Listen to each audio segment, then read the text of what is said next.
So I think the interesting part that we were talking about prior to going on air is was Barry Bonds a good baseball player before performance enhancing usage or whatever? And your takeaway was he was a stud no matter what, which I don't disagree with. But he's not hitting the ball at the velocity he's hitting it at, and statistically that shows before he wasn't knocking them bad boys out the park like that. Well, he was MVP before, he was hitting the ball before, but we didn't have the metrics before. Yeah. Now, here's the biggest thing.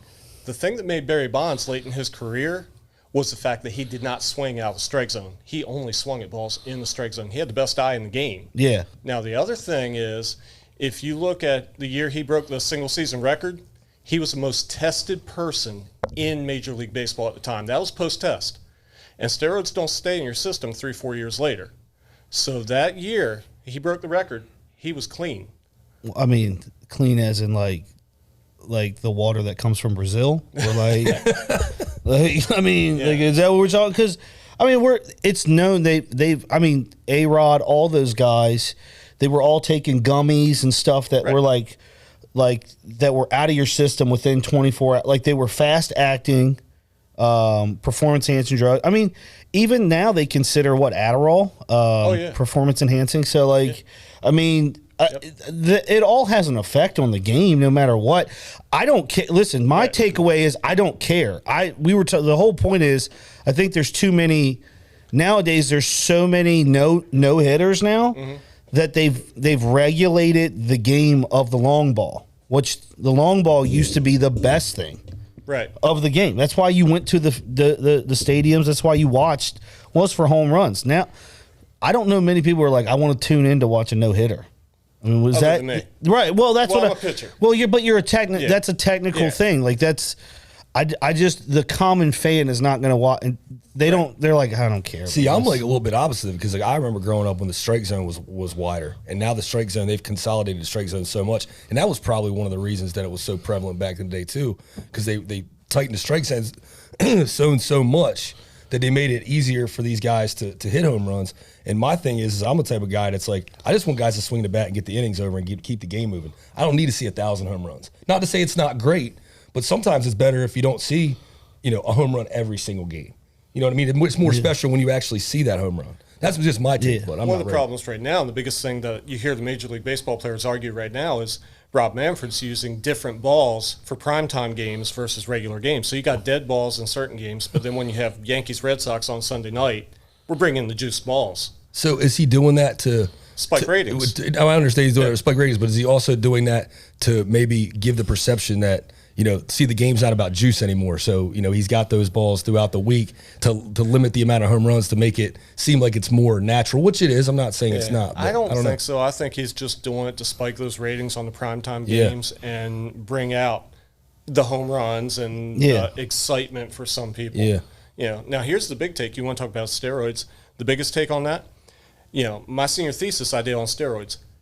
The 70s, 80s players who I loved, they were on more performance-enhancing drugs than the steroid era because they were all admittedly on greenies and amphetamines. Yeah. Amphetamines will help you hit a baseball. Steroids do not help you hit a baseball. Well, Amphetamines help you focus, and that's what you need to hit. Yeah. So to me, it's hypocritical for all those players from that time frame who I love to say, well, we're not putting steroid players in when they were on it. Well, I think, I mean, to be honest with you, performance enhancing, unless it's football, I don't see the big problem in. Right.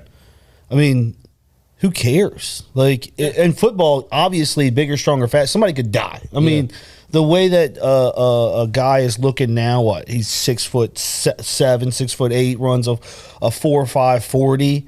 I mean, that's a locomotive. When you're 325 pounds of solid muscle, like bigger, stronger, faster. Aaron Donaldson is not somebody you would want to run into. But in terms of like A-Rod, like who cares? Like, I mean, for me, baseball was, and because I'm not the biggest baseball fan, I watch it occasionally. I go to some of the games, but it was interesting when the long ball. Right. That was when it was interesting. Chicks dig the long ball. So it was for at least me. And growing up, I grew up the Mark McGwire, Sammy Sosa race. Yeah. And that was so big. And now looking back on it, they both were on performance-enhancing drugs. None of that really counts anymore. That's what pisses me off. Is baseball? Well, it's like they erased it. They erased the whole period of time, and they overlooked it, knowing it was going on because it was drawing ratings. Exactly. And they had to bring the game back post lockout. Who made the most money at that time? Exactly. The owners, in Major League Baseball, and the TV companies like ESPN. They made all the most money off of that. Yeah. So they kind of ignored it was going on until they got caught. Yeah. And then, we didn't have anything to do with it.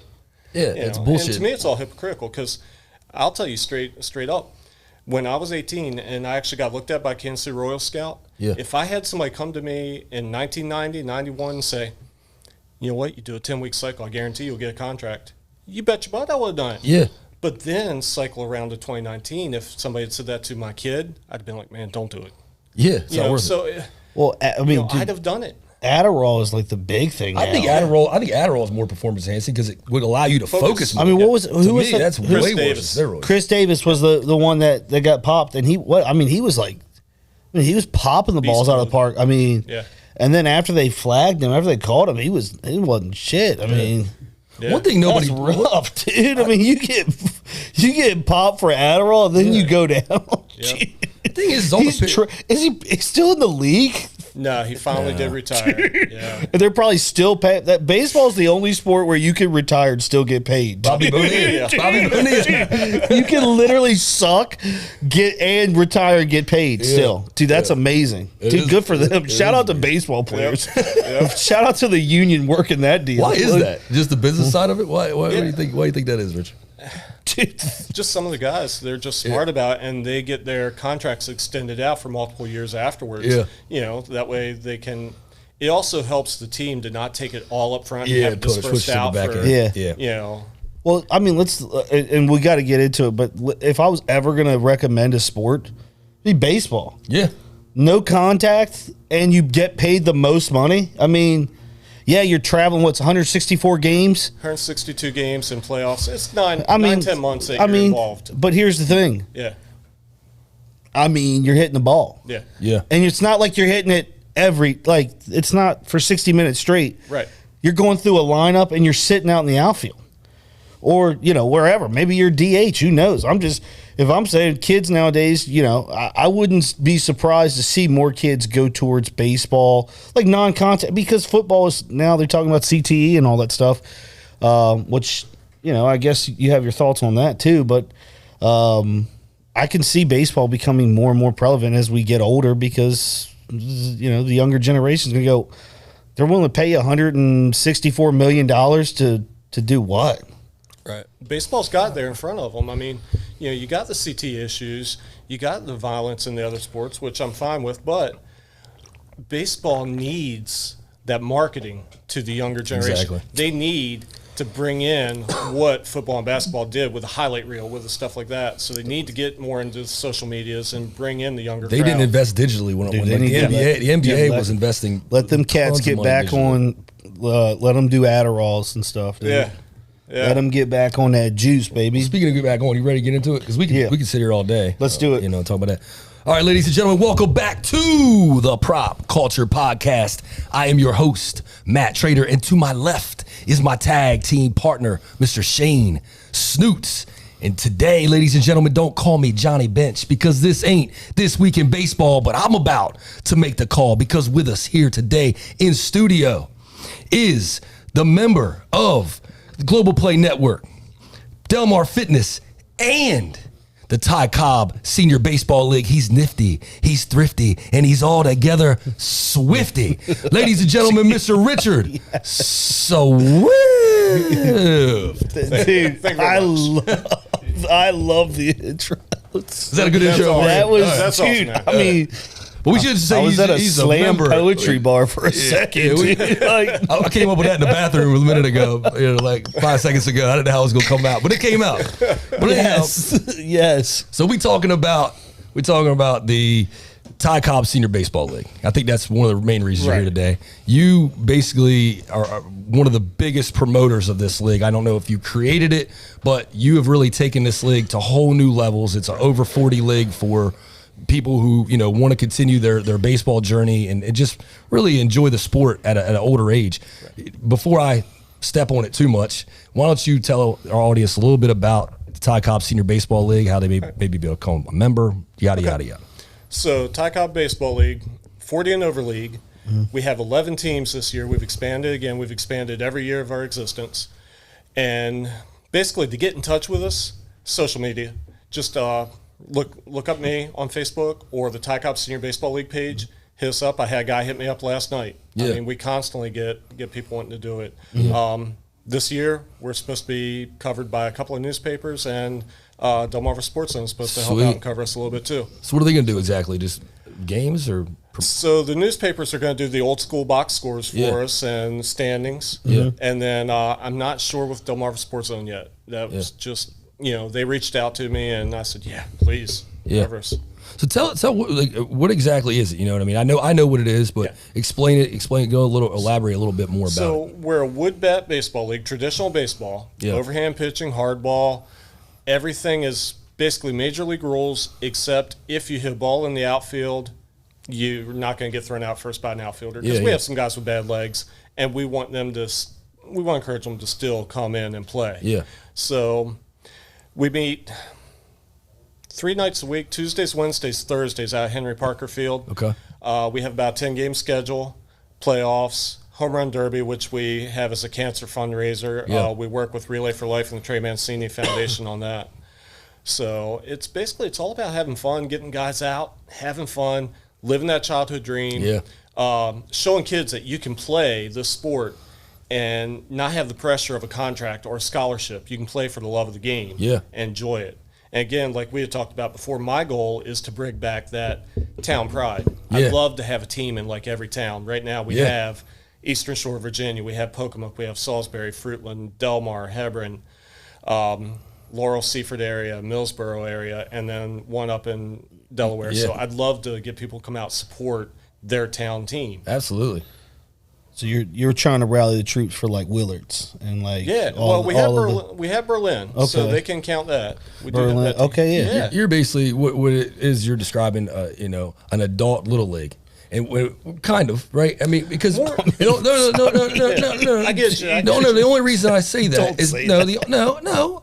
You'll understand what I'm saying. He's an adult little. What I'm saying. No, let me finish. The only reason I'm saying that is because that's one thing. I'm a little league coach, and I don't feel like there's the same engagement of these towns now. Right. Back in the day when we were in All Stars, dude, West Salisbury versus Delmar, those fans were ready to kill each other. Was it lit? Dude, you packed everywhere. Yeah.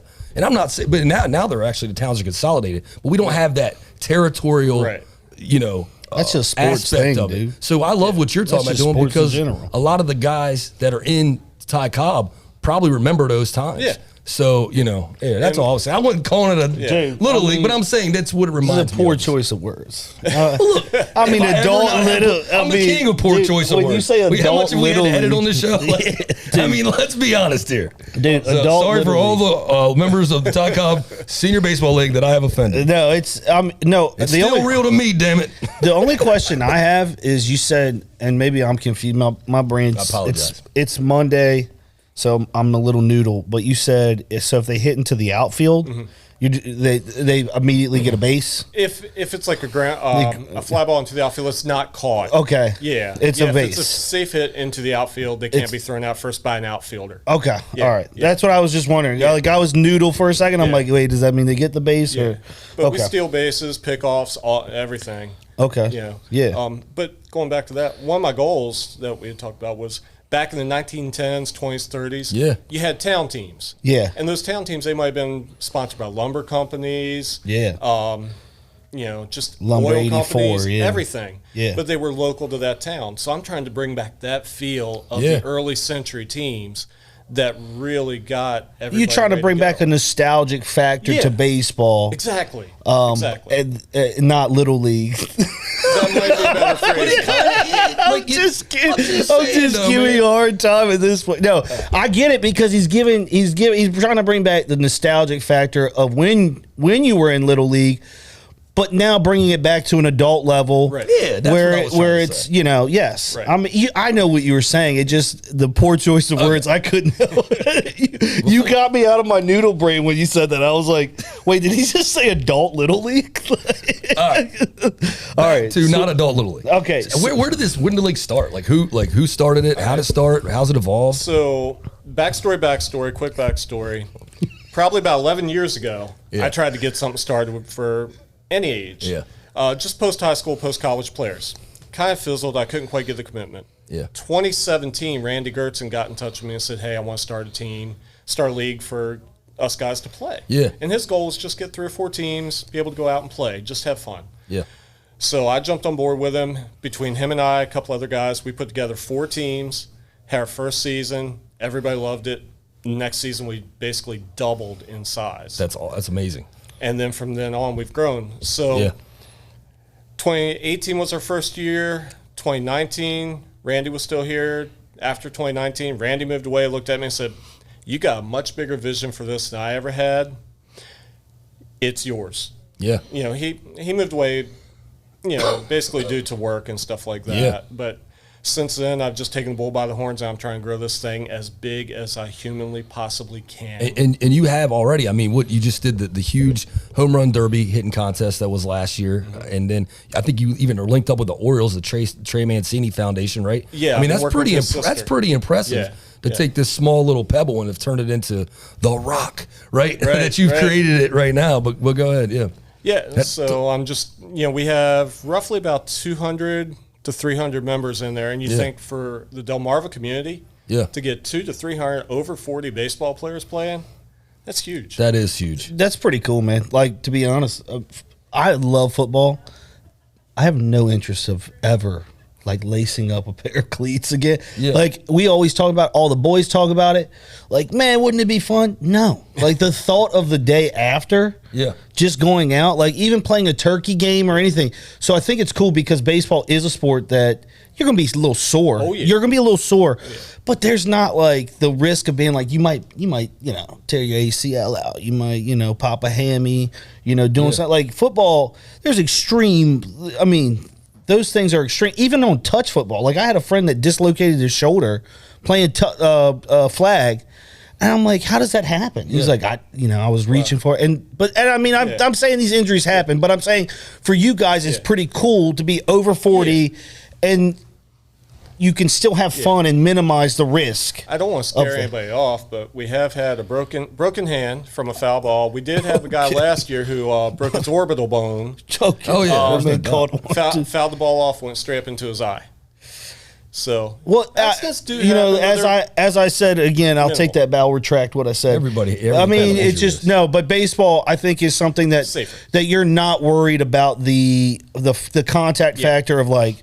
Because going from full stop and start as like football or, even basketball, dude, I haven't touched a basketball, I think, in probably 5 years just because, because I just, the nerves of being like, having to run up and down dude, that's a lot of work. I'm not built for that life. I'm not built for sprinting. Right. I'm built for like long distance at this point. But speaking of injury, Richard, had a pretty major injury years ago that kind of cost him, potential baseball career. Yeah, across the drain. And so this has served as an outlet for you to kind of still fulfill that void and that, thing that was missing.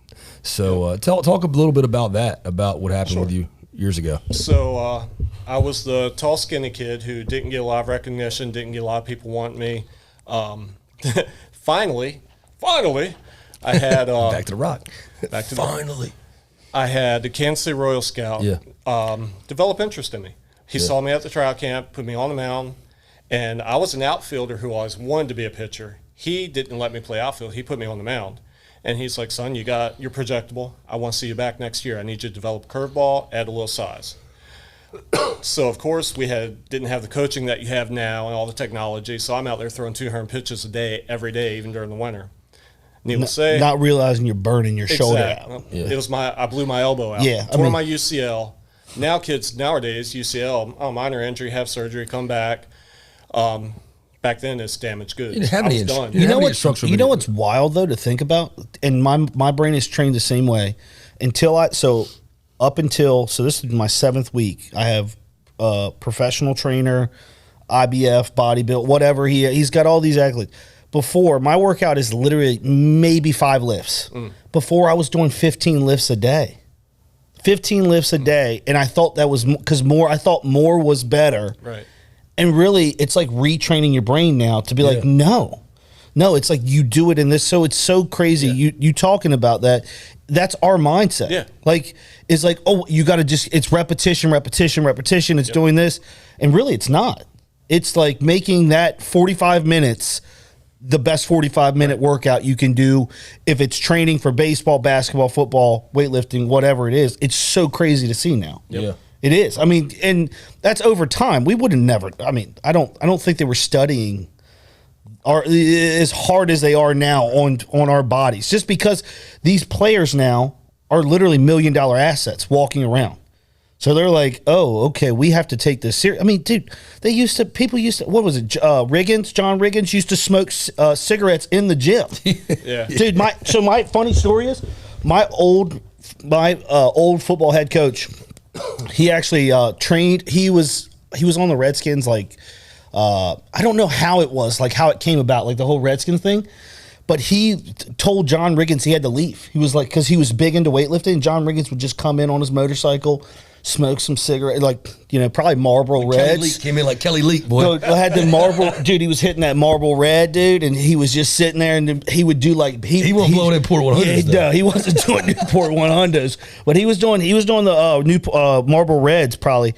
And he said he would roll up on a motorcycle, do like 10 curls, and just fuck around and just roll out. Like, and he was like, finally, he was like, just leave. That's how we were lifting. And then, but he was like, but he was the dude that would show up on the football field and blow someone's helmet off. Yeah. You know what I mean? It was so wild to hear. He was like, I mean, it went against everything he taught, like in terms of weightlifting and weight training. But it was so funny to hear. He was like, "Yeah, I told John Riggins to get his ass out of here. Yep, I don't care. You ain't gonna lift. Get out." So crazy though, to actually like to hear that story though. So I didn't mean to cut you off, but go ahead. Go through the maturation of. The Royal Scout, and where did it? So after that, we were damaged goods. Yeah, blew my elbow out, damaged goods. Dropped out of college. My grade point average went to pot because the only thing I wanted to do was play baseball. Okay. That's the only reason I went to college. Dude, you went down a deep spiral at that point. I did. Oh shit, dude! Sorry to hear that. Dude, it turned out fine. But, I mean, you turned out great. Yeah, I mean, all things given, you're sitting. A lot of people don't. I mean, my goal was to play in college and then play professionally either in the U.S. If I didn't get drafted to play in the major leagues, minor leagues, wherever, I was going to go to Mexico and play. I didn't care. Kenny Powers, dude. Fuck yeah. I was Kenny thinking, Powers, dude. If you ever watch Jake Taylor from Major League, where he wakes up and he's in the Mexican bed and stuff, that would have been me. Dude. No doubt. Dude, what was Kenny Powers' name? White Flame? What was it? LeBlanca Flame? I can't remember. What was his name? That would have been you, dude. Yeah. Grow a fucking sweet mullet, dude. Yeah. So you went baseball, and then at what point did you segue? Because I've known you forever, and at some point, I think you segued almost into beach volleyball. I did. This dude seriously was. He did the Zach Morris, dude. He went Zach Morris. I'm picturing more like Iceman from Top Gun. Like, dude, you don't understand. Richard Swift was like the local legend of beach volleyball. Right? Is there a beach? I don't know, but you were playing. Are there beach volleyball tournaments around here? Yeah. Do you participate? No, my knees are shot now. I mean, I played in Maryland, Delaware, New Jersey, Virginia, Florida, California, St. Lucia, Mexico. Yeah, I'm not. So you were real. You were like, I mean, as pro volleyball as you could get. I hit my stride when I moved to California. Okay. Do you guys remember the Sega game that was that they had beach volleyball on there? Yeah, that shit was lit. Do you remember that game? Yeah. That's about the volleyball though. Dude, that's a sidebar. Well, when I stopped playing baseball, I needed something competitive. I had to have something because I was going down a dark road. I mean, it was just pure parties. It was Jim Morrison face is what I call it. I was Isn't that? But that's no. I mean, that's typical at that point. When your dream is here and you lose it, or you feel like it's taken from you. In one pitch, One pitch and that dream was gone. But I think it's often overlooked is a lot of people deal with. I mean, they talked about, was it Dwayne Haskins? Was that the one that just recently passed? That they said that. Yeah, I think he got hit by. They're thinking that he walked out in front of the car.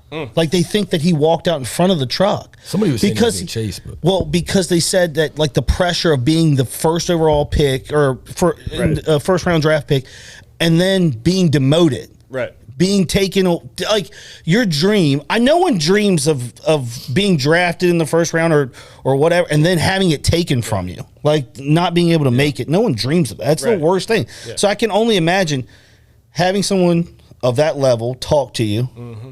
Hey man, we're into you. We're feeling you, and then being like next day you go and pitch. You're torn up, and now you're like, I've blown it all, and I'm sure you've replayed that moment. Oh yeah. What you could have done better, I shouldn't have done this. Yeah. I mean, shit, you probably don't even eat what you ate the same morning anymore because if you go back, you're like, I had toasted wheats. I'll never eat these things again. I'm done. Speaking of that, I want to get back into the volleyball and actually the Jim Morrison because I'm a huge Doors fan. But are you superstitious wise? Being baseball, I'm the biggest superstition guy like ever because of baseball. Oh hell yeah! Yeah, I mean, I went through a whole season where I didn't wash my sliding shorts or my undershirt. Oh yeah! I mean, all season we're the same. I ate Fruit Loops before every game because Mickey Telton. Yeah. So we listened to "Sweet Child of Mine" by Guns N' Roses and watched Die Hard 3 before every All-Star game back my senior league year. It was like our thing. If we didn't do it, we were going to win the game, right? Do you still have any of those? Do you still carry around any of those superstitions? Hell yeah! I actually got from that a lot of it played a role in a severe case of OCD, which we could have a whole nother conversation about. But no, look, when I say severe, like what's the movie with Jack Nicholson, As Good as It Gets? I was like that, dude. Like, I'll like crazy. If I walk out of here and I have like some let's just say something happens to me, I will literally take those clothes, burn them. I will never wear them again. I'll never wear it again because it's just in my brain. I'm like, yep, fuck it. It's gone. Let's save this for another episode. No, I'm just saying, superstition is real, and it starts with sports. It literally started with sports. Like two quick ones, I still do. Yeah, go. I never step on the foul line coming on or off the field. Oh yeah, no, you can't do that. And if I'm playing in the outfield, when I go to the bench, if I'm in right field and third base dugout, I have to step on second base. If I'm in the first base dugout, I have to step on first base. Yeah, that's cool. Those are actually, it seems like. I could see like those are normal superstitions. Like mine's a little crazier. I mean, but I mean that's just like that's the thing, man. Like we all have our own thing where it's like if we had a bad game, we had anything a bad day, dude. I'm telling you. Dude, it's over. Just take the shoes and burn everything. I had this thing where the tongue of my shoe had to be straight up and down, right? And it was for baseball, but then it blended into real life. Mm-hmm. And I literally, like, I would look down and like the tongue would just keep moving. So I would keep like readjusting it. I did this so much to a pair of shoes. Actually, it's funny. It was a black pair of shoes, and they were Nikes. So I did this so much. We were at King's Dominion, and I'm literally walking through the park. I'm like, I don't know, 14-year-old kid, and I'm like going every step I'm taking, I'm readjusting. Dude, I literally pulled the tongue out of my shoe. This is a true story. Could you imagine seeing it? Was I would love to see you dude, it was terrible. Readjusting. They were like, get this guy some meds. Dude, this is nuts. But dude, they crazy person. Luckily, I cured it on my own. But either way, so go back. So we're talking about beach volleyball. Yes. Yeah. Sorry, we are the worst about getting off track. I'll go off the rails. That's what the podcast should be called, is Off the Rails.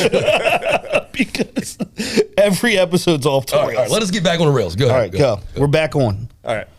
Beach volleyball, played California, all over the place. Won a tournament in St. Lucia. That was kind of cool.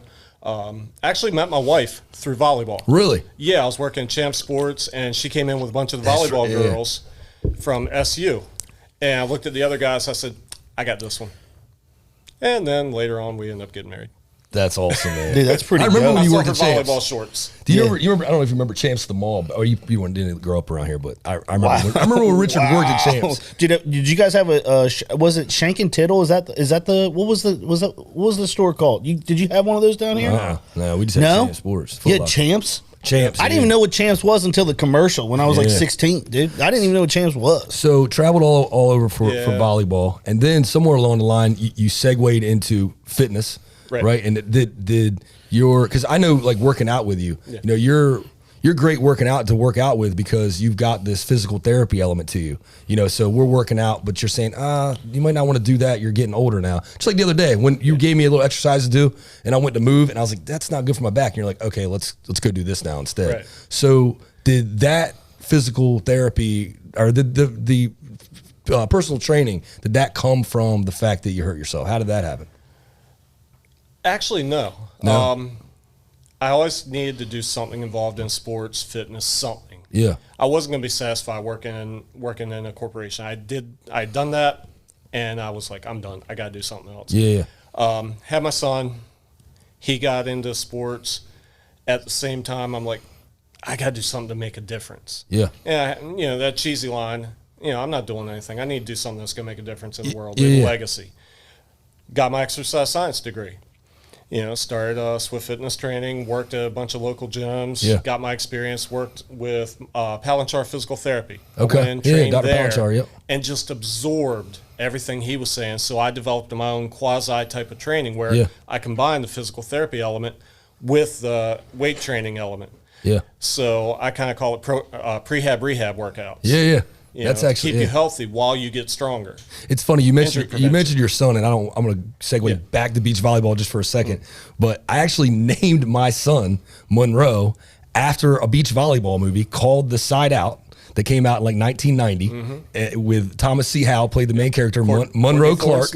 Monroe Clark. Yep. That's right. According to Jim, right? She was on there, but his name was Monroe Clark, and I watched this movie. It came on like syndication on Showtime, like when I was a preteen, or actually no, I was a teenager, and I always said if I ever have a son, I'm gonna name him Monroe, and that's how it came out. It's funny, Rolo Vincent was the villain in the movie, right? And I wanted to make it Monroe Vincent after the tie in the whole thing, and my wife was like, nah, I don't really like that. We're gonna go with Valiant. So that's how that movie is. It's called The Side Out. The Side Out. The Side Out. Nobody knows. Yeah, it's was crazy. This a B budget? Like who was it? Was there any stars? It was Tom. It was like picture Rocky on beach volleyball. Right. C. Thomas Howell, Parker Stevenson, Courtney Thorne-Smith. So they were all. Yeah. Those are dudes I don't even. I couldn't. It was your traditional. It was your traditional underdog '80s movie story. But was it like was it? Did it? The Gen X movie. But did it go to like the theaters? Yeah. Okay. Oh, yeah. The theater. Listen, it's a fair question. No, it is. I mean, no, you guys are. It's actually awesome, dude. Go watch it. I'm just, Monroe. You watched the movie. Yeah, I'm good. Yeah. So that's personal. I love that. I got to mention, at least you wanted to do Monroe Vincent and not Monroe Virgil. That would have been, dude, Virgil.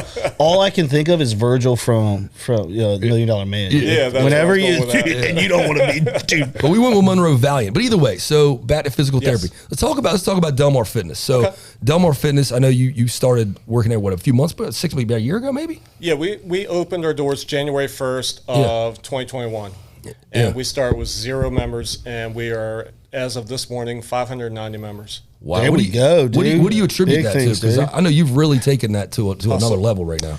Well, I said to him, and this is my thing, is there's a space out there for everyone. Like Pure Fitness by far is the biggest gym in the area, right? And then you have Olympia, I think is the other one. But see, like I said, you guys have a niche where you're in Delmar where you're so far away from both of those where it makes sense for people to go there. Right. And like if you can actually occupy the space and make it a space where people want to come and feel comfortable. Yeah. Because that's the other thing. Gyms are a lot about comfortability. If I went out here on the street and asked 10 people right now, like, would you go to the gym or do you go to the gym? I bet you half that do go to the gym don't feel comfortable going there because they think that they're being judged, and then the other half don't. They don't want to go at all because they feel like they're gonna be judged. Yeah. Which to me, if your ass shows up to the gym, that's step one. Yeah. It doesn't matter what. I mean, if you make it to the gym, I don't give a shit, whatever. Like, that's what people got to understand. It's actually, there's more people that don't go to the gym because they think that other people are looking. And first off, if you go to the gym to judge people, you're a fucking clown. Yeah. Dude, you're a fucking clown. Yep. Like, dude, just like seriously, people go to the gym.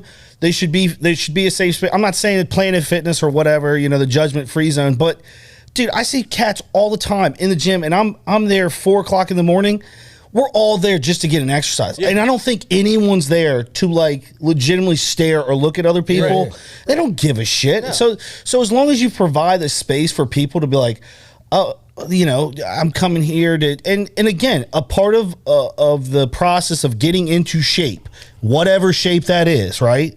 Or starting on your diet, it's just feeling comfortable. Yeah. And I get it, because some people just, they see people who are in shape and they think, it's like, dude, I don't give a shit who's there. Like, good for you. If you're there and you're clanging and banging, as Hulk Hogan would say, clanging and banging, brother, dude, good for you. You're step one. You've already beat 90% of the people out the door because they don't show up. Exactly. The only thing I'm staring at half time is the mirror. Right. But so what do you? I mean, honestly, it's the truth, though. Right? So what? Sorry, I mean, go Lex Luger, go the narcissist, baby. My man said, I'm just staring at them. I am. I mean, come on, man. That's what you're going there for, right? So I'm serious, man. You gotta look at yourself. So what do you do? What have you done to really change the culture and to really provide that level of comfort and to bring in almost 600 members in a short period of time? So every gym has its kind of niche of what it hits. Yeah. You know, and it's got its own reputation. Yeah. So like, you know, for example, Pure, big gym. Yeah. Gets in a lot of the mass population. Yeah. Olympia gets a lot of the business people. Yeah. So our niche, I'm banking on that small town feel. Yeah. Yeah. You know, I tell people that we're like Cheers. You know, we're the place where you come in, everybody knows your name. Yeah. Everybody's glad you're there. Yeah. You know, I want to go where people know. Small boutique style gym, and I bank on that. I bank on we're the place where you're going to go in, you're going to feel comfortable. Yeah, can we make it like a place where let's just turn it out to be a fitness temple. Like, man, let's dude, I know he asked me, he was like, come out and work out with us. I might stop by a couple times in a week just to come over, because like I just want to check it out. Right. But let's make it a fitness temple, dude. You hit a great point earlier when you were talking about people not feeling comfortable and whatnot. Yeah. I always tell people that it's such a misconception with the gym, because most gym clientele are two types of people. Either they're so self-absorbed they don't even realize you're in there, so they're not going to judge you, dude, or they're there because they want to help other people. Yeah. Whether you want to accept the help or not, they're there to help. They're not judging. Dude, So it's that two types there in the gym. Nobody really is there to judge anymore, and they're very few and far between. And if they are, they don't last. Dude, if they are, they're fucking clowns. Yeah, dude. they don't last. Listen, we're not going to lie here, because I see it all the time. People like take selfies and shit in the gym. I don't even care about that. Right. It's weird. Like, I'm not a big selfie dude in the gym. I don't even take pictures. I hate taking pictures in general, but like, I don't also talking to the guy that's like, I'm not wearing a shirt on the boardwalk the whole summer. Well, hold on. To be very transparent, we're going to do a video series, which, you know, we'll come out with in the summer. And you were talking about what are we wearing, and I was like, dude, we're going to be out on the boardwalk. I'm not wearing a shirt on the boardwalk. Like, who wears a shirt on the boardwalk, dude? Yeah. I mean, are we going on a date, dude? Like, we're going to ride rides together, brother? Get some thrashers. That's pure entertainment. But speaking of entertainment, so a big part of Delmar Fitness is that they're tied into the Global Play Network.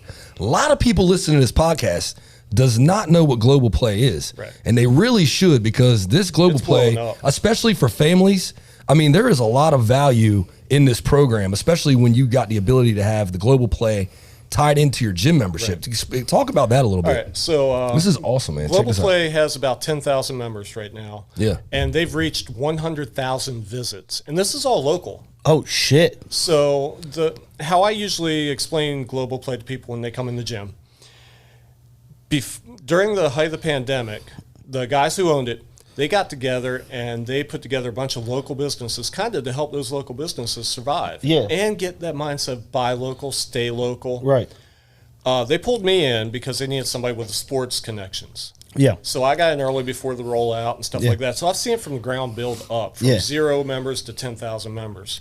What they do is, I like to describe it like Netflix, but instead of TV shows or movies, it's a local business you can go try.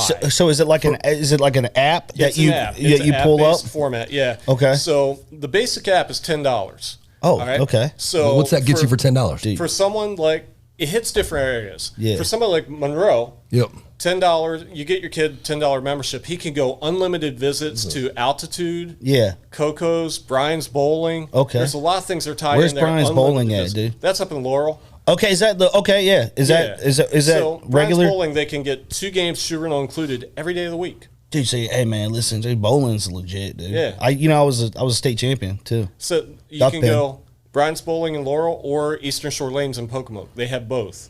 Oh And yeah, then golf shout too. out. So So golf, it's discounted. For an adult, you can get What golf course? Great Hope and Nutters. Okay. I mean, Yes. Nutters, that's what I you mean, need. dude, hey, listen. Yeah, it's $10, dude. Discount rate for Dude, those. But what I like about it is, so you get for $29.99, you get a gym membership. On top of it, you get how many rounds of golf, how many trips to Altitude, Coco's, the movies. You get movie. Right. How many Movie movies can you go to? So the movie tickets, you can go as much as you want, but instead of paying $15 for a movie ticket, you pay $5. Dude, I was just at the movies yesterday. It was okay. Hold on, hold on. $70, 2 tickets, a popcorn, and 2 drinks. $70. Yep. And I mean, dude, they just stuck me up. Yeah, They because literally they stuck stuck me. $30. They stuck me up at the register, and they did it politely. They were like, "And would you like anything else, sir? Would you like extra butter?" I think some Vaseline with that popcorn. Thank you. So when you're talking, there is obviously, it sounds like this is something that could save money for families that often go out or need activities to do and stuff like that. You You get Jolly know? Rogers too. I think Jolly Rogers is part of it. Oh, Jolly Rogers That's is lit, huge. dude. That could pay for itself easily. I know last year, I think this year Dude. we're going to have it Grand Prix Yeah. go-karts. So Oh. they get go-karts, mini golf, Grand Prix. So Dude, that's the lit. prices on it, they're either a lot of options that are free or they have discounted tickets. Where? How can we? So how can they get? If we have anybody listening, where would they go at to sign up? Where Easiest way is go on the App Store. Okay. Whatever App Store they have, Yep. or Google Play or whatever. Yep. And put in Global Play Network. Okay, And they can sign up through that. and then promo code prop culture. Yeah, we need to get a promo code. Yeah. Promo code prop culture, and you get your first visit to. We don't have the promo code yet. We're making this up as we go. Yeah. But they No, constantly, Global Play. Make sure you sponsor this because we're gonna have some promos. Okay, promo code prop culture, and we're gonna give you 10% off your first purchase. All right. Well, we might want to cut that part because we don't know about that yet. Hey, listen, and I disclaimer: this has not been approved by Global Play yet, so it may work, may not. Who knows? But the thousands of people who will watch this episode probably will go on and try to download Global Play. Right. Well, and I mean, honestly, it sounds like something that was formed out of really through the pandemic. It sounds like to really help businesses survive, and now you have an opportunity to be able to take advantage of that as the world comes back to being normal. Exactly. And you can actually go to these places, and if you're spending $29.99, even for, let's just call it, if it's $40 a month for whatever, an all-inclusive package to do those things, I'm sure for you having kids, that's something that's really, a gym membership's that much. no, but that's what I mean. What do you pay for a gym membership? $39.99. So to be able to have a couple free add-ons, Yep. that's worth that in its value in tenfold. It's such a different way of doing things. It's not been done before. Yeah. You know? Are they going to try to go like more? So you talked about right now it's consolidated to this area. Right. Are they already targeting like other states to kind of like, because there might be altitude. Obviously there are altitudes. I know because I used to do all the trampoline park deals back in the day. Right. So if you go to say I don't know, Connecticut or New Jersey or wherever, will there be a Global Play there for those local vendors? I think that's their eventual goal is definitely to expand. It's a but they're trying to scalable do it model. smart. It's Yeah. scalable. Yeah. Obviously, it's scalable. You go into a town and say, "Hey, we can get you on our application." It's huge. It's just a brilliant idea. Oh, absolutely. All the way around. It's just it's like during the pandemic. Did you notice like when like you would sign up for like Disney Plus, they would add Hulu in, they would add ESPN Plus, like they added in all these other network services and I think that's one thing that we can attribute to the pandemic. One good thing that came out of it was businesses became more creative on how to get people in the door. Right. And this sounds like one of those ways where this is like they're giving stuff away at this point. They're like, hey, we want you to come in to start that experience. Yeah. And shout out to the Patels, man. My boy Vishal, PK. Shout out to those guys for coming up with it, man. I mean, it's not only a great service, but it's just a genius idea. And Shout out to them, dude. I remember when Sponsor they this first podcast, really started to. We need you. I remember when they first really started to think about it. And it came up with the idea, and to watch it grow from where it started to where it is now, it's impressive, man. Yeah. But those guys are full throttle. Well, if you know them, man, they don't stop until they get something done. They have got an engine. They have an engine like you do not know, for real. They don't stay stagnant. No, I mean that's not a program where we have these 10 programs associated with it, and that's the glass ceiling. No, they're constantly expanding. They're always looking for new places to take it. I mean, they have a lot of local restaurants and bars tied in, where if you get a gift card from one of those local restaurants or bars, it takes money off your account the following month. They should. Don't they get don't you get a break on like Uber or something? What they should do is, to be honest with you, they should switch it over to once you sign up, like a loyalty or like a rewards program. Kind of like how, dude, when I go through Starbucks, I pay with that app. I pay with the app because it gives you points.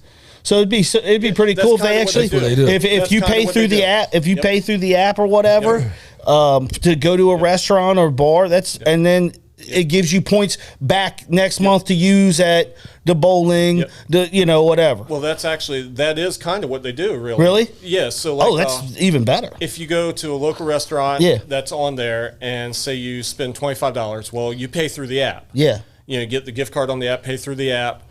It'll take, say, $3 to $5 off that $29.95 the following month. Oh, that's so awesome. Yeah, so it just takes off your bill. Dude, because that would mean you would want to, A, you're benefiting shopping local, and then B, you're getting some, you get a little perk back going out to, going to Roadies and I don't know if Roadies, but saying you go somewhere, pay with the app, then you're like the next month you get $3 off. It would make you want to actually use your app or go out more, and when you go out more, you spend more. Yeah. Right? Yeah. Science. I got a question real quick, just off the rails. Yeah. Why the hell are you wearing sunglasses today? Brandon Ross ain't in studio with a style.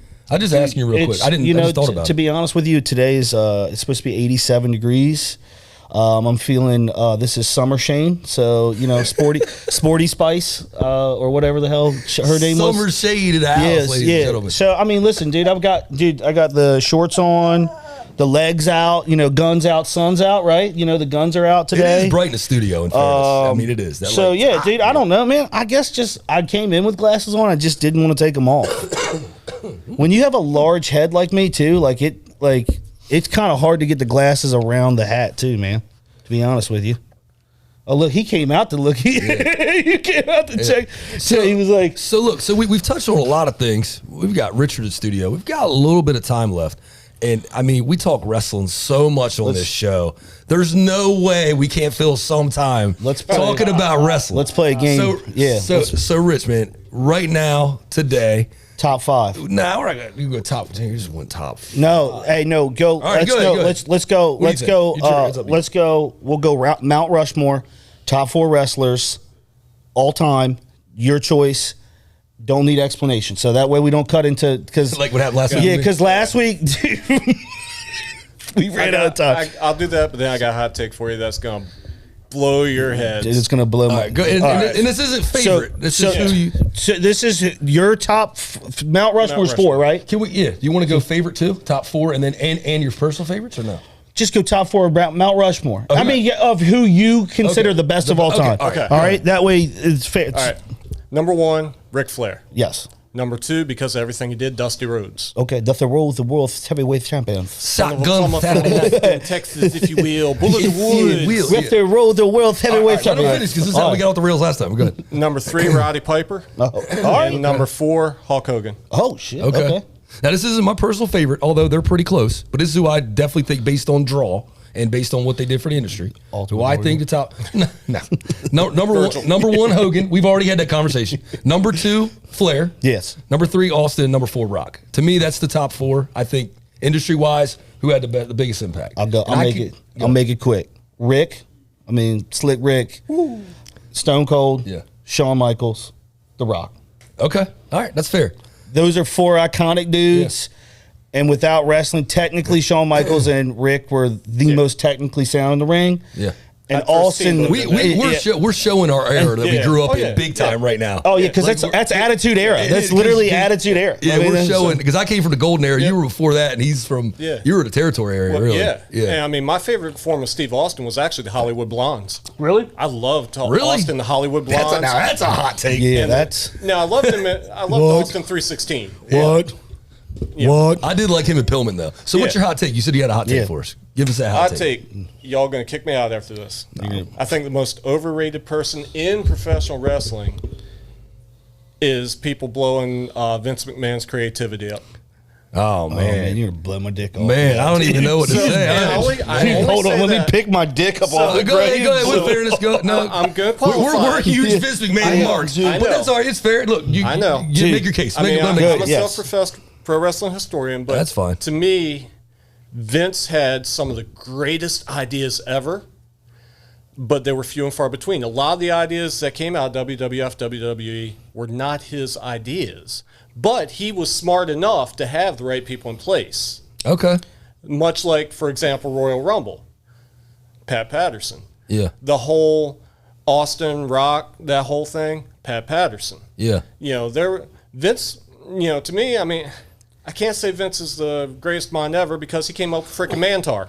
Well, maybe, but here's the thing. ahead, Maybe go ahead. with him, and again, this is with some people, like when me and Trader are going back and spitballing for episodes or whatever, we're talking, sometimes it's like, it's not the, it's, he has the concept, but then like I'm able to take his concept and make Wrap it up. and the same thing with Yeah, you. so you I will become- say, yeah. like we go back and forth on this where I'll have an idea and maybe it's the idea is not put together, and then Right. he'll call me back an hour later and he'll have this whole thing worked out. And the same goes, Yeah. like we have that, and I think Yeah. that's what Vince is Yeah. very good at, as you coming in going, I have an idea, and him going, oh shit, we can make money off that. I can draw. So here's my comparison. So to me, my favorite president of all time was Ronald Reagan. I compare Vince to Ronald Reagan because Reagan may not have been the smartest president ever, but he put all the right people around him. Yeah. Vince, That's how Joe Gibbs was. yeah, and, Joe Gibbs and was to like me, that. Vince Joe put, Gibbs. He was. You He look was- at the guys that Vince surrounded himself with when he built that: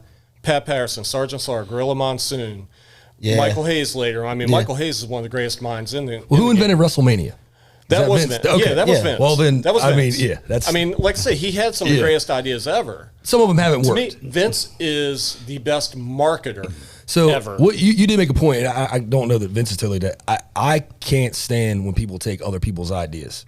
I hate that. And then even if the other person has a platform to make it bigger and larger, that bothers me. And I'm not saying that Vince McMahon is like that, but you made that point, so I kind of wanted to just touch on that. But Vince McMahon, I mean, he's just so revolutionary to the sport. I mean, really made it mainstream using Hulk Hogan. But Right. You know, they Can really we be took it honest to- though? but go ahead. Tony Khan is. I think that. I mean, this is a hot take. AEW, which I watch very little of at this point. And I don't. I mean, after WrestleMania, if I'm being very truthful, after WrestleMania, you kind of get out of WWE. It's hard to stay in tune with it on a weekly basis Yeah. without. Luckily, we're in the era now of clips on YouTube or whatever that we can do. But let's be honest. All these marks that are like Tony Khan's the best booker in the business. Dude, no, he's literally taking his best action figures and putting them against each other, and they're not going to have shit in a year because he's using all of these matches that Vince, in his mind, will make you wait for. He wants he's like that is where Vince and is like, successful. And the But, problem is, like, when you give the fans what you want, when you're like, here, I'm going to have the Briscoes face the Young Bucks right now. It's like, well, no, you're supposed to build, like, that shouldn't be on TV. That's a pay-per-view match. Right. And I think Tony panders to the fans, and Vince just doesn't give a shit. He's like, either we're going to make money off this or we're not. And like, this is, you know, and again, Vince understands it's about the chase, it's about the tease. You Yeah. know, Now, but- the foreplay sometimes can be the reason that But here's the deal, though. It's You even gotta better, right? Because I watch both. yeah. I But yeah. watch both. I see. That's both. why I always respect. No, and I'm being truthful. That's why I I'm being respect- truthful Go ahead, that I go don't ahead. watch as much, Yeah. but I see the but outside. I'll give you an example, and I'm not a Tony Khan mark. Yeah. I'm obviously not a Vince mark. Right. I think both have their strengths and weaknesses. Yeah. But one of my knocks on WWF is everything is in 1 month storylines for the most Well, 30 part. days now. Well, so For now, the most okay, part, now, not so, all, now, not so all. I have a take on that, and I think it's because their content and their library is so deep. But WWE can literally have a 15-year storyline because they can go back and pull from, hey, do you remember, like if they bring Edge They back, could, but they don't on a weekly basis. like with Orton. Yeah, but I Yeah. think it's an on. I think It's it's an episode- ongoing. But like he was saying basis. about It's Tony like- Khan putting everything up front, he's got 2 storylines right now. They're a 1 year build. The whole Wardlow MJF That's storyline true. is That's a over good a point. 1 year Yeah. build. Yeah. Adam Page winning the title was over a 1 year build. Yeah. But that thing is felt. But That's look at- the but look at Adam Dan- Page thing is kind of falling look at flat, Daniel- though. look at- Hasn't he hasn't been what they They're thought. making a good character change with him right now because Yeah. they're actually letting him go heel. Yeah. With the whole CM Punk thing. So he was extremely hot, but he got injured, so it killed some of that momentum. We've seen You that love with what Dolph they're doing. Ziggler Yeah. and stuff like that. Remember, Yeah. Dolph was over the Dude, they were roof going to shoot him to the moon. and got the concussion, so Yeah. it kind of knocked him down. So that happens, and I think that's what happened to Adam Page a lot. But I think CM Punk also, like, if we're being transparent, I think the engine of what drives the WWE is stronger and always will be stronger Yeah. than AEW. And I think even though CM Punk went back there, you don't hear about it as mainstream as you do. Like Roman Reigns is starting to become more and more mainstream. Right. Like he is becoming more and more mainstream as That's the thing. Would Roman be as big now if they didn't try to force him as the baby face earlier? I don't know they think about would. this. It's just evolution of the character. Would he be that big in AEW as The Rock's cousin? No. That's true. He wouldn't. He wouldn't. Right. He's The Rock's cousin that couldn't cut it in the big Don't get me time. wrong, because part of Shane and I really love the AEW dynamic because we're kind of the guys who push back against the mainstream. and the Yeah, bigger platform. yeah. You I know, love so that we whole don't- aspect we of don't- pushing. That's Push. why Well, I'm it's an going to AEW create fan. it's going to create a better product, no matter what. Oh, yeah. When you have competition, Yeah. that thrives, and that's Yeah. a whole. That's a whole different So I thing. kind of pull for AEW because it's not WWF. Yeah. Oh, I'm not absolutely. WW or WWE hater. I like WWE. I love Randy Orton. You grew up in the territory era. Yeah, So so I like you having everything. I But always I think respect Richard's opinion competition- because he but, watches it you know, all and AEW probably a lot more than we do. So You know, WWE is always going to be the icon. It's going to be the huge one. Yeah. But AEW is still only 2 years, 3 years old. It's carving out a niche for itself. and it's going to have its fans because it's not. But here's what here's what I hope for. This is all I can hope for. Is that AEW actually doesn't fall in love with being in that niche market Right. and pandering to its fans and actually trying to broaden its base because by doing that, it will create competition. And by creating competition, that means that Everything Vince gets better. will have to be more creative. Yep, Those guys will exactly. have to be more creative. Those guys and that's what happened with WCW and WWE back when the 90s, when the Attitude Era happened.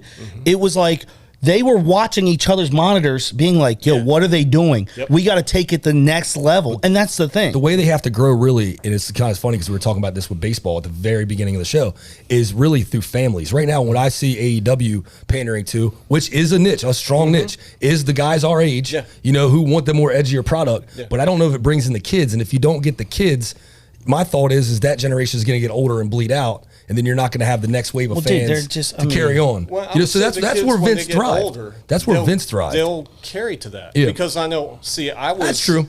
I went to could, ECW yeah. at that age because I was prime Oh, yeah, age to dude, go to ECW. ECW. But will you was have the lit. same history and the same relationship with the characters at that point? Like we grew up with WWE because they built a relationship with us. Yeah, I would say yes You know? because of just what he said. You got the clips, you got Yeah. the social media, so you get a dabble of everything. Well, now it's easier to digest. Yeah. Like, let me put it this way. If you're talking about digestible content, like, it's now more than ever. Like, it's literally now is the best time to be any kind of fan. Yeah. You could be you know how great it is? Like, if you miss a game, like, okay, so I bet parlay yesterday. We were talking about this, and I'm so pissed about it. Bet You don't parlay. have much time, but go ahead. But bet Go ahead. parlay. I missed the Bucks Celtics game because I was at the movies. Celtics defense, boy. So, of course, like once I got out, you get the box score, but I could pull up the clips, and I was like, dude, I mean, the Bucks got blown off the floor. Like, what the hell? But when could you would have to wait for Sports Center to pop the clips up, Yep. and it would be like every hour on the hour you'd have to wait for it. Now, YouTube, Instant. whatever. Go to CBS, they give you live analysis, all that stuff. So, or whatever sport. One thing I'm gonna say is no matter what it is, man, just appreciate everything. And if somebody likes something, we live in such a generation where everybody's trying to tear each other apart. Man, just appreciate what somebody else likes sometimes. You know, it's kind of fucked up. It's good to have another voice. Oh, I know. I'm just saying, like, one of the things is like, enjoy what's out there. Enjoy what's out there. You know, but it's like, respect the fact that his opinion is different. And I think it's okay that we all listen. That's what makes the world. If we all thought the same, this world would be fucking miserable. Exactly. So, like, it's respect the fact that, and that's what it tears everyone down in general in life. Like, we as a culture should just start understanding that you might not see the world the same way I do, which is straight. And the same thing. Who cares? Because I'm living my life, you're living your life, you're living your life. And whatever makes you happy, as long as it doesn't hurt indirectly or directly hurt someone. I like baseball, you like football. That's cool. Who cares? I like vanilla, you like chocolate. Yeah, who cares? It's not that you're wrong for liking what you like. And that's the thing.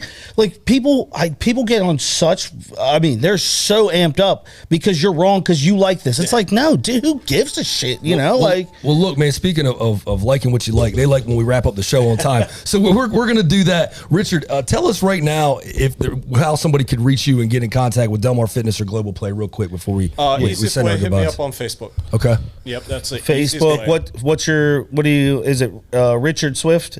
Rich Swift. Rich Swift. Or Ty Cobb Senior Baseball League or Delmar Fitness. When's your home run? Drop your home run derby. We're looking at the week of Labor Day, somewhere in that range. We haven't said the exact date yet. Labor Day are me and Trader invited to be Jerry Lewis is going to be there. Labor Day, baby. I want prop culture. You know, can we get in there? Can me and you be additions to the lineup? Let's home run going on. That's what I'm saying. Are you down for that? Yeah, I don't know if I'm putting it out of park these days, but we'll. I mean, listen, I don't know if I'm going to hit one, but if I do, it's going to be great. Speaking of knocking it out of the park, we're doing a pretty good job of knocking it out of the park today with time frame. So we're going to try to get out of here. And speaking of digestible content, as Shane mentioned, we hope today was a digestible show. Richard, we really appreciate you coming on today. Shane, as always, brother. You keep it interesting. Ladies and gentlemen, we'll see you next time right here only on Prop Culture. Sorry, man. They were gonna... Oh, yeah.